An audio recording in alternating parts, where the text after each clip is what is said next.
Welcome back to Queens of the Damned, a horror podcast. Tonight I am joined by Rachel and Miranda, and we are going to regale you with some nice bedtime fairy tale stories right here before our Christmas season. So please cozy up around the fire with a little bit of maybe rum, I don't know, and perhaps some tea. And speaking of tea, that was a nice segue, but anyway. Speaking of tea, my friend Dazo works for a company called Adagio Teas, and she kindly asked her American representative to give us a small voucher for some free tea. And we got to try a bunch of free tea from that company, and it was amazing. Honestly, I like their iced tea a lot because I try not to drink pop a lot, and it doesn't always work, but if I have that in the cabinet, I almost prefer it. So it's really nice to have that as my caffeine source since I don't like coffee. And I actually love their Earl Grey Moonlight iced tea. It's kind of like vanilla-y, and it's got a little bit of a sort of lavender thing in it. Also, I should mention that you can actually get on their site and create your own tea blends, and you can do that for fandoms as well. I know they have a whole Game of Thrones tea set you can get, so that's going to make a great gift for you guys around the holidays too. Thanks so much, Daza, and you can go order it on adagioteas.com. It's ADAGIOTeas.com. Yeah, it's amazing. I really enjoyed the ones that I tried, and I'm also trying to cut back on the caffeine since I'm breastfeeding, and so having the tea was helpful because some of the ones that I selected were caffeine free. So they're really good. They're all highly recommended. Yeah, it's great. It's really nice in these Midwest winters that we have to have something kind of like soothing, and even though it's been like 50 degrees. Global warming, everyone. Mm-hmm. You can still enjoy your tea, though. If it gets hot enough, then you have the iced tea option. All right, we, like I said, are going to tell you some original fairy tales that have kind of slipped through the cracks over the course of history, as we decided to start telling our children more appropriate, heartwarming stories instead of scaring the shit out of them before we put them to bed. So Rachel is going to start us off with, actually, I don't know what she chose, so she's going to start us off with whatever frightening fairy tale she has chosen. Okay, my choice is the Juniper Tree. It's one of the fairy tales that was collected by the Brothers Grimm. Of course. Of course. This fairy tale is, so there are fairy tale types. There's this person called Arn Thompson, I think is their last name, or no, it's two separate people, I'm sorry, who classified fairy tales into various types. So this fairy tale is type 720, which is my mother, she killed me, my father, he ate me, which is actually a song from this fairy tale. So, that gives you an idea of what it's about. The basic plot, so there's a couple who want to have a child, and of course, as in a lot of these fairy tales, they're not having any success. So one day, the wife is sitting under the juniper tree, and she's peeling an apple, and she cuts her finger, and drops of blood fall in the snow. So she wishes for a child to be as white as snow and as red as blood. 6 months later, she becomes gravely ill from eating berries from the juniper tree, and she asks her husband to bury her under the tree if she dies. A month after that, so a month after eating the berries from the tree, she gives birth to a baby boy as white as snow and as red as blood, and she dies immediately after giving birth. So the husband buries her underneath the juniper tree, and he ends up, again, as you always do in these stories, remarrying a woman who has her own daughter. So, of course, the stepmother loves her daughter, but hates the stepson. She abuses him every day. She wants her daughter to inherit her stepfather's fortune instead of the stepson. So one day, the stepmother place a chest full of apples into an empty room. Her daughter sees the chest and asks for an apple, which the stepmother gives her. Then the boy enters the room, and he reaches down to grab an apple, and the stepmother slams the lid onto his neck and decapitates him. The stepmother ties his head back onto his body with a bandage and props him up on a chair with an apple on his lap. The daughter, who doesn't realize that the boy is dead, asks him for the apple, and he never answers her. So the stepmother says, well, if he doesn't answer you, you should, like, hit him, like, on the side of the head. And so after a few more prodding remarks like that by the stepmother, the daughter hits him and his head falls off. The daughter is extremely upset. She cries throughout the day, but she doesn't say anything to her stepfather. And the stepmother dismembers the boy's body and cooks him into a stew for dinner. She tells her husband that the boy went to his uncle's house and feeds the stew to her husband, who has now eaten his own son. So the daughter gathers the boy's bones and buries them beneath the juniper tree. Then a mist emerges from the tree and a beautiful bird flies out. The bird goes to the town and sings about its brutal murder at the hands of its stepmother. So in the town, a goldsmith, a shoemaker, and a miller offer the bird a gold chain, a pair of red shoes, and a millstone. The bird returns home and gives the husband the gold chain and the daughter a pair of red shoes. Meanwhile, the stepmother complains about being too hot, and so she goes outside to cool down, and the bird drops the millstone on her head, crushing her to death. The bird transforms back into the boy, who reunites with his family, and they all live happily ever after. So that's the story. So it has a lot going on. If you weren't really listening to that, you would hear just a bunch of terrible stuff followed by, and they lived happily ever after. Like, but don't they always? I don't know if I've ever read even like a horrible fairy tale. I don't know if they've ever read one where it didn't end well.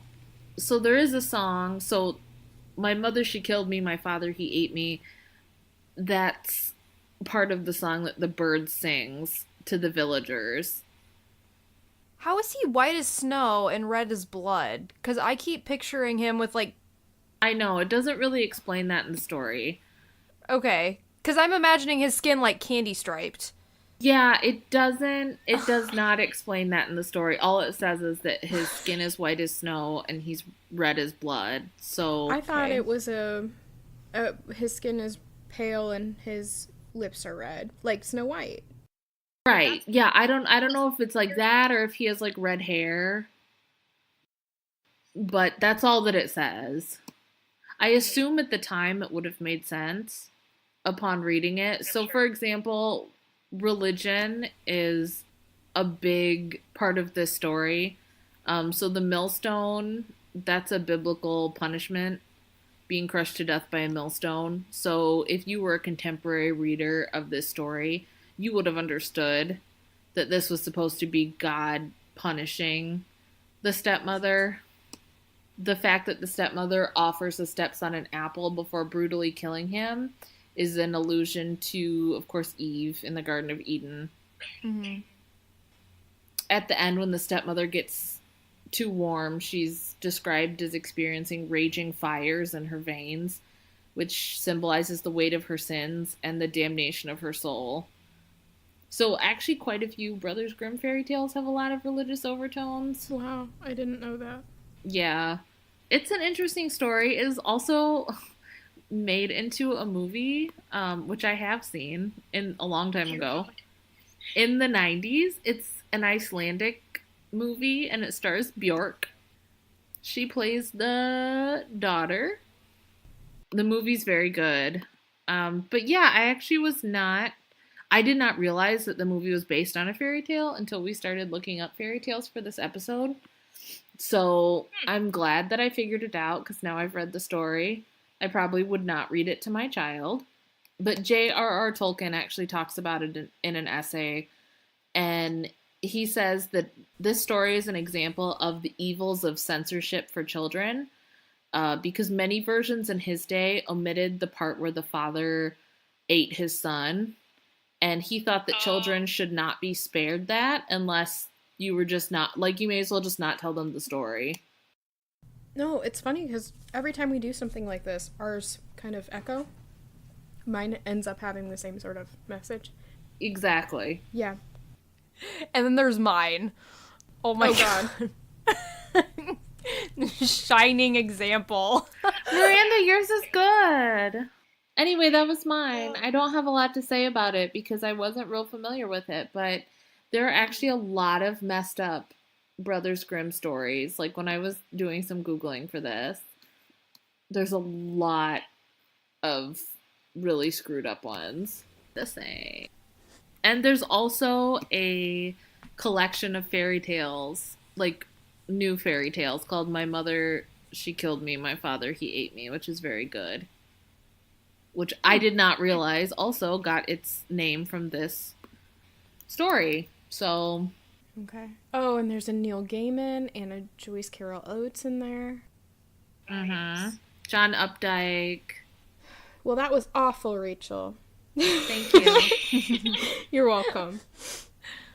So, mine's not a fairy tale per se, but it's a kind of set of nursery rhymes that is a sort of morality tale for bad children.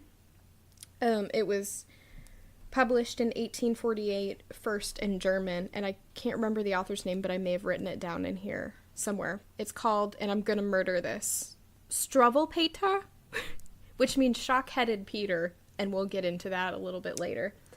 Okay. But it's just a set of tales about the awful things that happen to children who are bad in different ways. And I'll give you the history of it after I walk you kind of through the book. What I basically did was printed off the book since it was short and highlighted some things that I found interesting. So we'll just walk through the book together because it's been a couple weeks since I did these notes, so everything's going to be a new surprise. So, Shock-Headed Peter is subtitled Merry Stories and Funny Pictures. It's much better if you have the illustrations because every awful thing that happens to a child is also illustrated. So, our first bad child is Shock-Headed Peter, and he is the one who never cuts his hair or his nails. So he looks kind of like an Edward Scissorhands sort of figure. He's just, like, standing there with his, like, hair everywhere, and his nails are, like, claws and everything. And I think that's actually where they got part of the inspiration for the image of Edward Scissorhands from. The rhyme goes into what he looks like, and he just doesn't have any friends because he's filthy. And that's pretty much all for Shock-Headed Peter. But then we move on to Cruel Frederick, who is basically baby Jeffrey Dahmer. He has killed a goose, a pigeon, and is about to hit them again with a chair in the illustration. And then he escalates, as all children like this do, or many children like this do, to people. So in the rhyme, in this couplet, it says, far worse than all beside, he whipped his Mary till she cried. There's not an illustration of that, but there are plenty of dead animals in the illustration. Oh my god.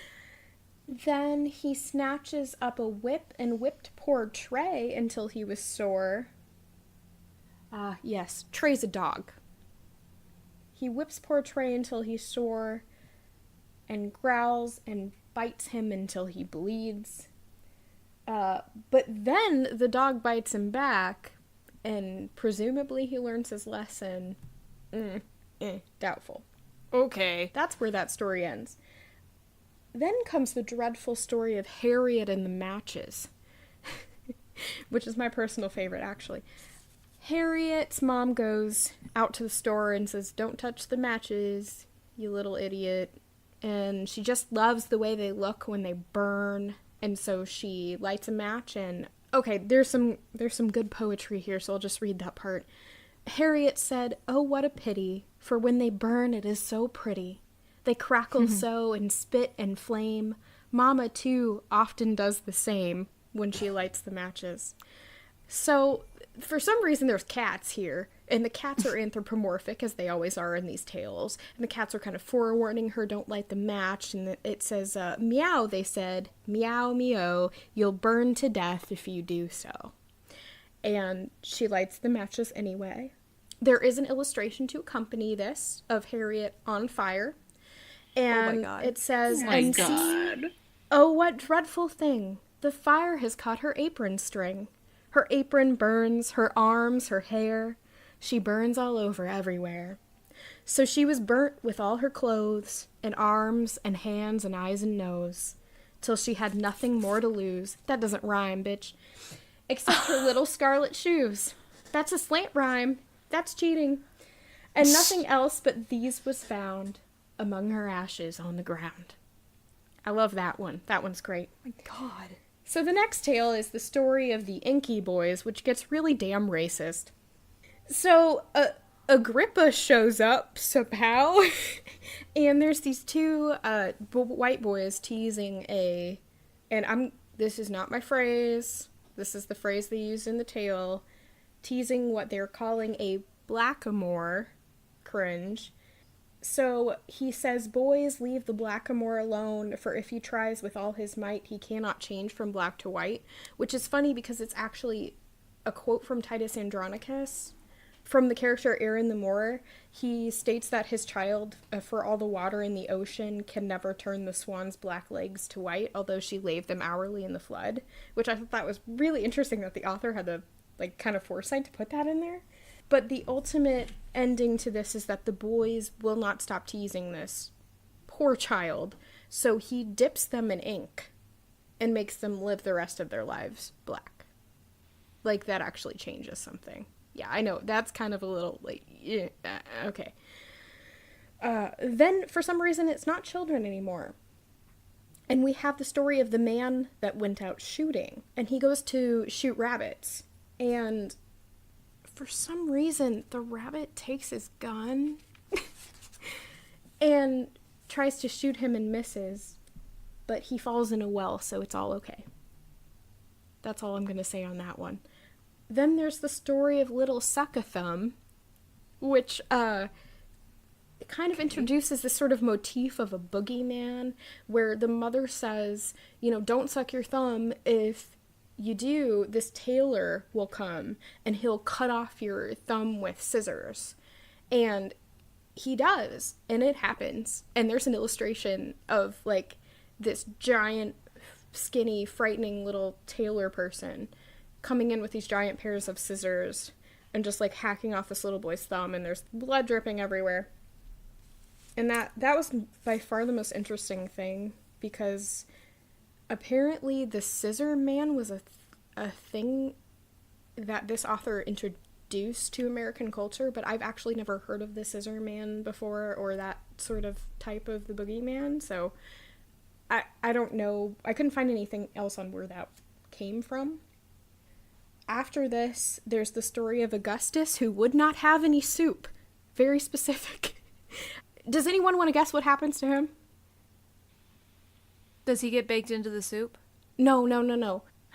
Well, he's a plump and hearty boy who obviously eats dinner, but then one time he doesn't want his soup, so he starves to death. Oh. And there's an illustration of his grave, and on it someone has kind of cheekily placed this pot of soup.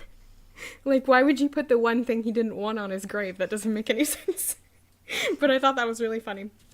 Okay, I'm trying to go through this a little faster. There's Fidgety Philip, who won't sit still and ends up, upsetting the entire dinner table on his parents, which was kind of lame, considering all the other stuff that happened in the story. This guy who wouldn't stop daydreaming, and so he falls in a canal. But he lives. He does. And then Flying Robert, who... he likes to play in the rain so the wind sweeps him away, and it's not this charming story of a boy who gets to fly. It says that he comes down, but no one knows when or where he came down. So, it's implied that he totally just is pulp now somewhere. I thought I had some notes, but this author who wrote this story didn't do this to, like, chide children. He wrote it because he studied children and he knew that they liked this kind of story. It was actually the most popular children's book for 100 years after it was written, and the children thought it was hilarious. Well, yeah, I could see that. I mean, a lot of kids like to be scared. Yeah. Yeah, this children's lit scholar called Eva Maria Metcalf, she says that children loved it, thought it was hilarious, and the parents got the added bonus of sending a message to them, kind of. I know it's direct, but it was kind of inadvertent because the children thought it was so ridiculous, you know, that it was never going to happen, but, you know, it was like planted a seed in their mind. This guy was really artistic and thought that children's books were boring and was tired of, like, kind of everything that was tame in them. And he actually relied mostly on tales or images that were already circulating in popular culture at the time. So he wasn't really doing anything extreme. Like, when we look at it in this context today, it looks like, whoa. But back then, he was just pulling from his culture. He hated the dry educational pamphlets that were given during the Enlightenment. He just didn't understand, like, this uniformly cheery and boring children's book thing that was happening. And he said that kids like drama and action. I know kids. But it's currently observed that these stories are actually observations of mental disorders that do happen in children nowadays. And what I noticed was that it exemplifies 2/3 of the McDonald triangle, which is the serial killer trifecta. We've got arson, we've got harming animals, and all we're missing is bedwetting. So it also says something really strange. Like, in today's context, knowing what we know about child psychology, it's not that if this person if this child has all three things that they're necessarily going to become a serial killer, but I think it's 2 out of 3 of them present means the child there's something going on there. So interesting. I don't know. You can either say it was some creative artistic guy doing something different for kids and that kids loved, or you can say it's really exemplary of some issues we've got going on here. But that's that. Oh, that was neat. I've never heard of that before. Me neither. I can't believe either. that I've been on the internet for as long as I have and not heard anything about that. But let me tell you, I Googled it and they made it into a musical, and the musical looks terrifying. Oh my gosh. If you go into Google Images, it has, like, pictures from the musical. That sounds amazing. What's it called? Shock-Headed Peter. This like image of the tailor with the scissors is just the creepiest thing I've ever seen. Like, one of the posters has his silhouette on it. Oh my god, I just saw the picture of what they did for him. Isn't that awesome? That's really great. Costumes are amazing. Well, Miranda, do you want to take it away with our final? Alright, so I had to ruin one of the Disney princesses because I don't like them. And they all have really awful origin stories. And actually my least favorite of them is The Little Mermaid. That's my favorite. I was about to say, I, like, lived in a Little Mermaid sleeping bag when I was about 4 years old, so... Oh, it's so awful though. like the messages of it, it's just like all the messages it's behind so it. good. It's really good. I love The Little Mermaid. I love The Little Mermaid. Okay, I just don't like it. I don't like any of the Disney princesses. But the original story was written by Hans Christian Andersen in 1836. It's I don't want to say it's not super long. It's not like a book. It's a short story, but it takes a bit of time to get through. It's very well written. It's very descriptive. Yeah, like the majority of it is description, I would say. But it's a really good read. I enjoyed it. But his version of it is much, well, it's gorier, it's scarier, and yeah, it's pretty different from the Disney version. But basically, it's about, these mermaid princesses, all of these sisters. Basically, they get to go to the surface when they turn 15 years old. And one by one, the sisters go to the surface, and when they come back down, they're describing what they see, and they all see very different things. And the youngest mermaid, she obviously has to wait the longest, and she's most pained by the wait. And she keeps hearing about all these incredible things that her sisters are seeing, and so it's just making the wait even harder. But once she finally turns 15, she rises to the top, and she sees a ship that's shooting off cannons in some sort of festival, and it scares her at first. But she sees a prince emerge from the ship, and she watches him for a little while. And once the ship starts to sail away, a storm brings it down, and she ends up saving the prince and bringing him to shore. And at this point, she's pretty much fallen in love with him. She talks to her grandmother about humans. She wants to understand them better. And her grandmother tells her that humans have immortal souls, but they live shorter lives. And mermaids can live 300 years, but they don't have immortal souls. So once they die, they just turn into sea foam. And the only way for mermaids to actually gain an immortal soul is by marrying a human man. So she is, like I said, she is very much so in love with this prince, and she rises to shore to watch him every night. She watches him in his room when he goes out on his balcony, and she talks to her sisters all the time about him, and she finally decides that she wants to be with him in some way. And her grandmother at one point tells her they're gonna think that you're ugly with the fish tail. They think that the legs are more appealing, and so she would need to have legs. So she... What? Prince Eric is a leg guy.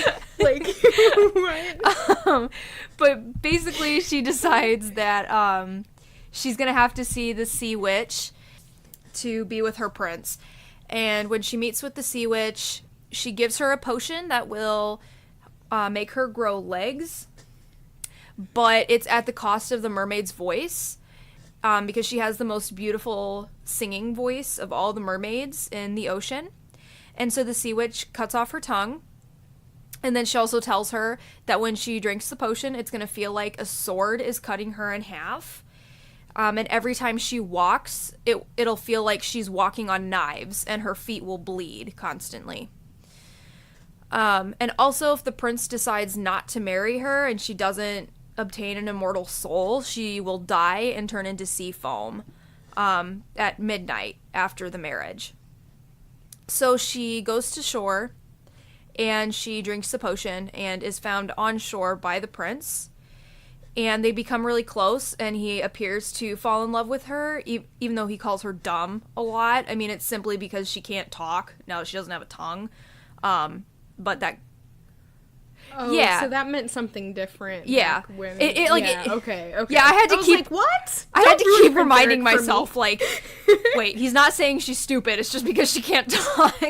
But after a while, he reveals to her that he is in love with a woman who he believes lives in a temple, and he thinks that she's the one that saves him, because when the mermaid saved him, he was knocked out. He had no idea who saved him, and so all he remembered was the first woman who came up to him, basically on the shore. And obviously, the mermaid is hurt, and she's kind of hoping that, he'll realize it was her, but she's just kind of accepting it. And the prince even says, I think she lives in a temple, and so there's little to no chance that I could marry her. But he talks about her every now and then, and he never really gives up on the fact that he loves her. And one day he approaches the mermaid and tells her that his parents have arranged a marriage for him, and he has to go off and meet her. He kind of tells her, I'm not necessarily going to marry her. I'm in love with this other woman, but I have to go meet her because my parents want me to.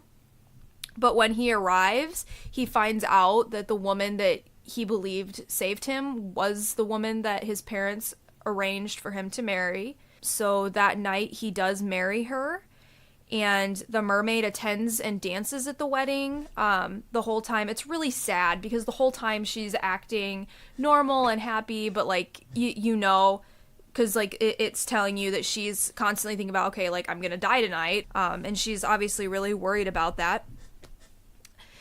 So after the wedding, she goes out to the shore, and just before she's about to die, her sisters appear, and they reveal that they cut off their hair to save her. They gave the hair to the sea witch, and the sea witch gave them a special dagger. If she stabs the prince in the heart with the dagger and let the blood drip on her legs, her tail would reappear, and she could return to the sea and live out her 300 years. And so she takes the dagger, and she goes into the bedroom that the prince and his new wife are sleeping in. And he's kind of saying he's like saying his wife's name in his sleep and everything, and they kind of talk about like how much in love he is with his wife. So she contemplates killing him, but she decides not to, and she throws the dagger into the sea. She falls into the sea expecting to turn into sea foam, but instead she rises and is greeted by ethereal beings called the Daughters of the Air. And these are creatures who can obtain an immortal soul after 300 years. And I guess, like, part of their deal is that when they see a good child, 1 year is knocked off of that. But when they see a bad child, 1 year is added. And that's the end. Yeah. I thought the ending was so weird. So when I was a kid, I never understood. I was always like, I would have just killed the prince because he was clearly too stupid to realize that he did love the Little Mermaid, but he was so obsessed with finding the woman that he thought saved him that he couldn't admit that he loved the mermaid. And I was just like, well, then he deserves to die. He's a moron. Yeah. Oh no, I agree entirely. Well, and one of the things that I don't like about the Disney version that they kept was that, I don't know, in the Disney version it sounds like the message is women have to give up their voice for marriage. Marriage is the ultimate goal, and like, you know, I don't know. Like, that's just like one of the things that I didn't like about The Little Mermaid that they obviously kept from the story, except they didn't cut off her tongue. Well, but if she doesn't give up her voice, then where's the conflict? Then she just comes to the surface and she's like, yeah, I'm the one that saved you, and like, it's over. Also, Ursula is the one who wants to take her voice, who is clearly the villain. She's playing up they like your looks, your pretty face, you know, and men up there don't like a lot of blabber. That's not what they're putting forth. Ursula is the one who's putting forth that sort of, men don't want you to talk, honey. You better just shut up. So that's, and you know, it's her own kind of woman against woman to try to, like, trick her, and she takes her voice and uses it.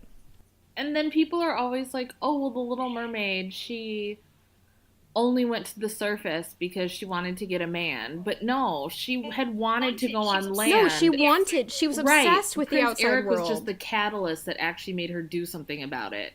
But she had always wanted to go on land. For years, she had collected the paraphernalia of life on land and everything that sunk into the ocean, and she wanted to go up, and now, like, here's someone who embodies that sort of freedom. And, like, surface, it looks like that. It looks, yeah, I can totally see it, but I've also always... so much.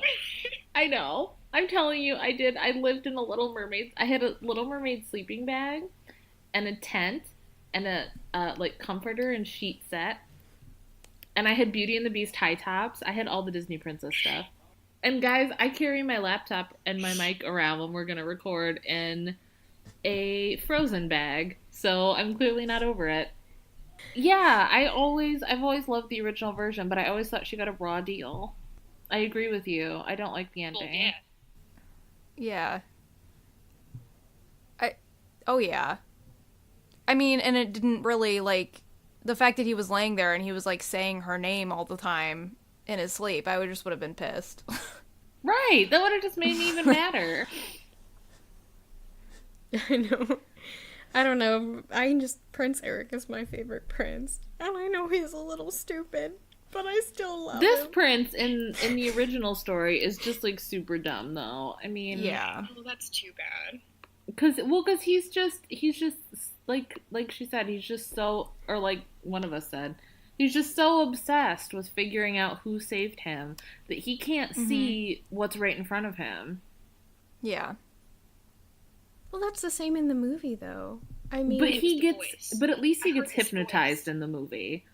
In the story, he has no excuse. oh, that's true. Yeah.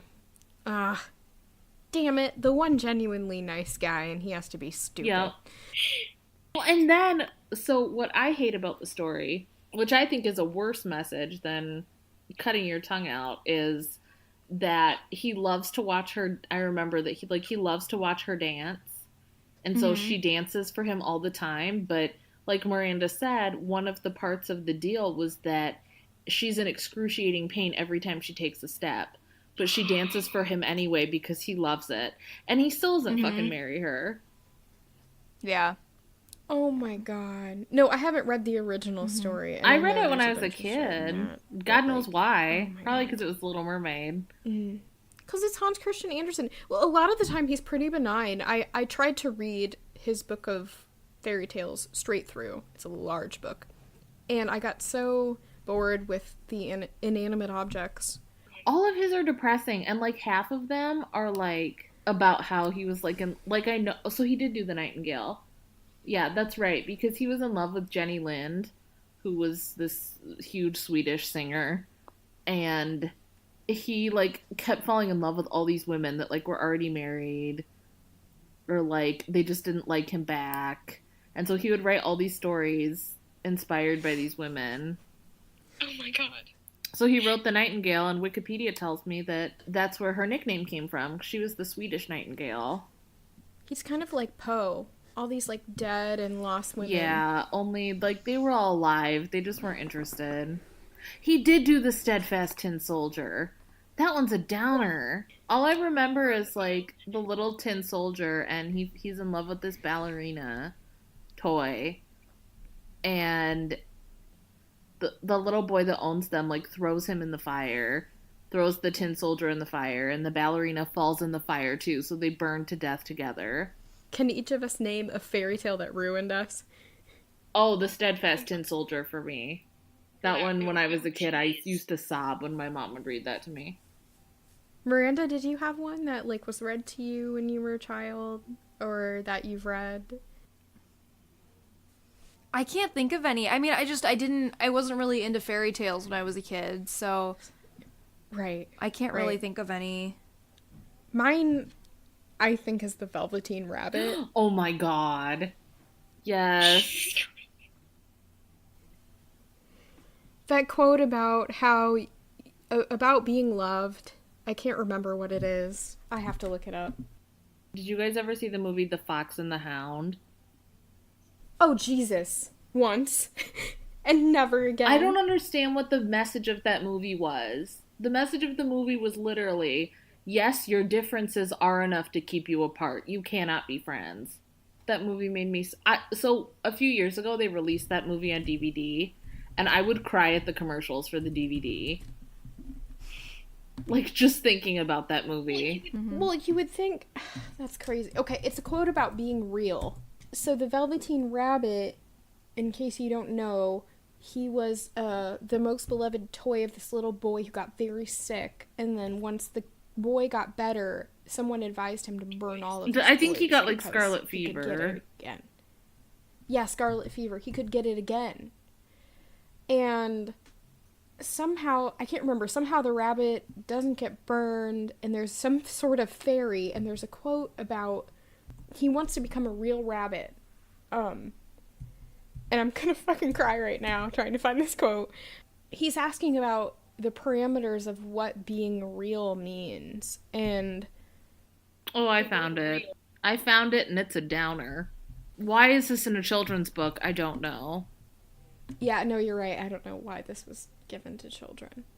Real isn't how you're made, said the skin horse. It's a thing that happens to you. When a child loves you for a long, long time, not just to play with, but really loves you, then you become real. Does it hurt? Asked the rabbit. Sometimes, said the skin horse, for he was always truthful. When you are real, you don't mind being hurt. Does it happen all at once, like being wound up? He asked, or bit by bit. It doesn't happen all at once, said the skin horse. You become. It takes a long time. That's why it doesn't happen often to people who break easily, or have sharp edges, or who have to be carefully kept. Generally, by the time you are real, most of your hair has been loved off, and your eyes drop out, and you get loose in the joints and very shabby. But these things don't matter at all, because once you are real, you can't be ugly, except to people who don't understand. That's the story that ruins me every time. That story is very sad. It's so beautiful, and it has a happy ending, but it just, like, rips your heart out the whole time you're reading it. And I just remember that from when I was a kid, that got read to me a lot. So, sorry. I don't want to end the episode on this note. Can someone say something good? No. That dragged me down. The Velveteen Rabbit is very sad. Anyway. So, the happy thing. Oh! I have a good thing that we're supposed to talk about. We have a new patron. Our patron! Oh, yeah. And her name is... Catherine. Right, Catherine? I'm so sorry if your name isn't Catherine. Her name is Catherine. It's Catherine. Thank you so much. Catherine. Thank you so much for contributing to us. We've been really busy during the holidays, and it's been a crazy end of the semester, and so we haven't been putting, like, quite as much into the show as we normally have, and we still had somebody contribute monthly to us, so we really, really appreciate that. So if you want to donate to us, and we just bring your day down a little bit more, you know, to that comfortable level of complete sadness, you can, I think, go to patreon.com/QOTD podcast and give us, like, $1 or something. And that will help us pay for, like, our subscription to Podbean and such yearly. So, thanks so much, Catherine. Yay. Thank you, Catherine. I feel like everyone's just, like, really drained. I'm so sleep deprived.